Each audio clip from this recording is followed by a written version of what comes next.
الحمد لله والصلاة والسلام على رسول الله. سعد الله صباحكم بكل خير.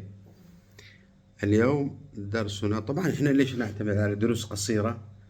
لأنه يعني الاستيعاب والفهم أهم شيء، وبما أنه درس يوميا يعني إن شاء الله تستفيدوا أكثر. اليوم نريد أن نتحدث عن الثقة بالله. شوفوا، محور صلاح الإنسان ثقته بالله.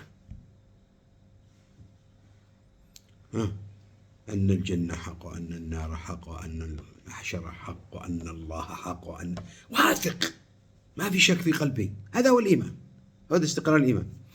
لذلك نريد أن الإنسان أنك تكون واثقا بالله كثقة الطفل بأمه. كيف ثقة الطفل بأمه؟ ما يمكنش أن تسلمه إلى شر، وستدفعه إلى كل خير، مش كذا؟ لا. ولذلك شوف الطفل لما إيش يثق بأمه، يهرب عند أمه، يطلب أمه، إذا أعطيته شيء أخذ، إذا نبهته ينتبه، واثق فيها، لأنه عارف أنها لن تدفعه إلا إلى خير. أو ذلك ثقة ذلك الصعيدي. كان في واحد صعيدي على الفطرة أيام الاستعمار البريطاني لمصر. واحد طبعا ابن المدينة دائما إيش؟ راخي. ليش راخي؟ لأن الدنيا عنده خيرات. ابن الريف يجي إيش؟ شديد، جلف، ناشف. ففي مصر الصعايدة هم قدهم الناشفين. فأيام الاستعمار البريطاني لمصر كان متحمس الصعيدي هذا، بيقول لابن القاهرة ده احنا لازم نقاتل بريطانيا. فابن القاهرة ابن المدينة يقول له يعني طبعا مش كلهم، احنا نتكلم بالمجمل، لكن في كانوا ايضا في عيال المدينة اذا تربوا على الايمان تربوا على الدين هم يعني ما شاء الله. لكن انا اتكلم على يعني ابن الصحراء غير على ابنه، كل انسان ابن بيئته. فالصعيدي يقول ده احنا لازم نقاتل بريطانيا. فابن القاهرة يقول له هتقاتل مين ولا مين؟ دي بريطانيا عندها دبابات وعندها طائرات وعندها فالصعيدي يقول له طالع تعمل ايه؟ قال له تمشي في الجو، تطير في الجو وتفرع الدنيا فرعة. والصعيدي فكر قال هي هتجي من فوق ربنا ولا من تحت ربنا؟ قال من تحت ربنا. قال ربنا حيوقعها. شوف هذا اسمه ثقة، ثقة على الفطرة، ثقة على الفطرة. ولذلك شوفوا، أنتوا الآن صليتوا الفجر، إيش كانت القصة محور الآيات؟ موسى نبي الله موسى.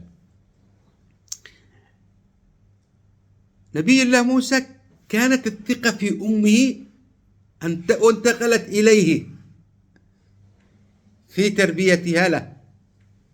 يعني اتخيل لما أم خائفة على ابنها من فرعون، خايفة أنه يقتله، فقال عز وجل وأوحينا إلى أم موسى أن أرضعيه فإذا خفت عليه فألقيه في اليم ولا تخافي ولا تحزني إنا رادوه إليك وجاعلوه من المرسلين.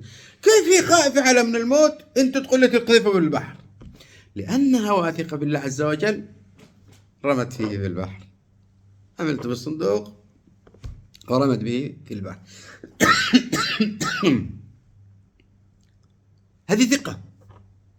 ومع ذلك شوف فعلا البحر وين وداه؟ الموج طوال إلى بيت فرعون. إن كادت لولا أن ربطنا على قلبها لتكون الآن من المؤمنين. كادت لتبدي، يعني كادت تصيح تقول هذا ابني، بس إن الله ربط على قلبها لكي ما تكشف السر. وقد جعل له محامي في بيت فرعون، من هي؟ زوجة فرعون. فالتقطه آل فرعون ليكون لهم عدوا وحزنا.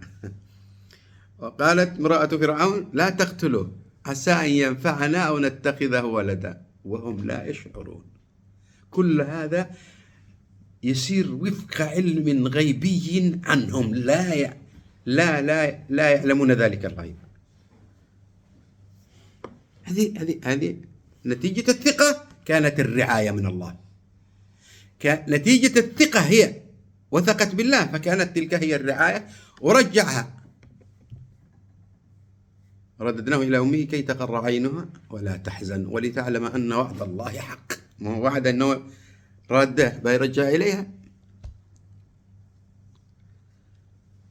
أم إسماعيل هاجر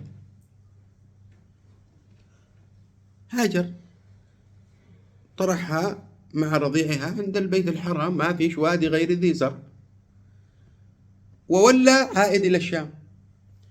يا إبراهيم أين تذهب؟ ما يرد عليها، تاركها. قالت الله أمرك بهذا؟ أشار له قال نعم. قالت لن يضيعنا. خلاص. هل ضيعهم؟ لا.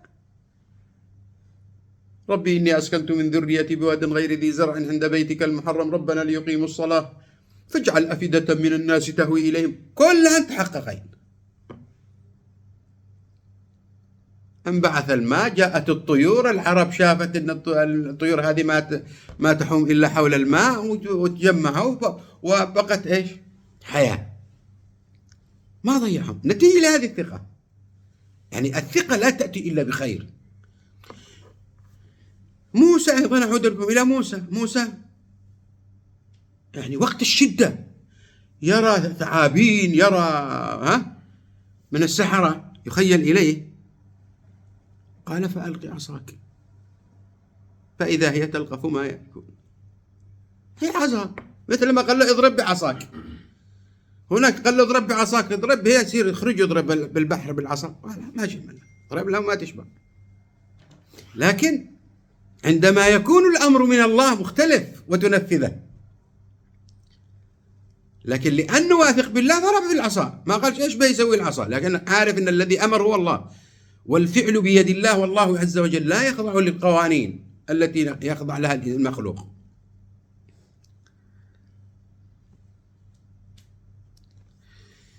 نحن يا أولادي نحتاج للثقة بالله، خاصة في شدة المحن، شدة الابتلاء. تلاحظوا كل الثقة بالله متى كانت سلاح عند شدة الابتلاء. أم موسى خافت على ابنها، إبراهيم لما جمعوا له حطبا وأحرقوه وأرادوا وقذفه في النار فقال حسبي الله ونعم الوكيل فنجي منه. أنت فبشدة الفتن أنت بحاجة إلى الثقة بالله كي لا يتزعزع إيمانك ولا تنهار قواك.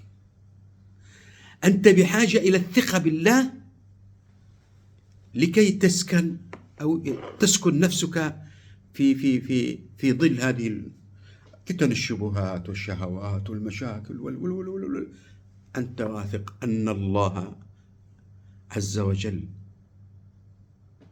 سينجيك، أن الله عز وجل كما أنه سترك فيما مضى سيسترك فيما بقى. صلى الله على محمد، بارك الله فيكم، السلام عليكم ورحمة الله وبركاته.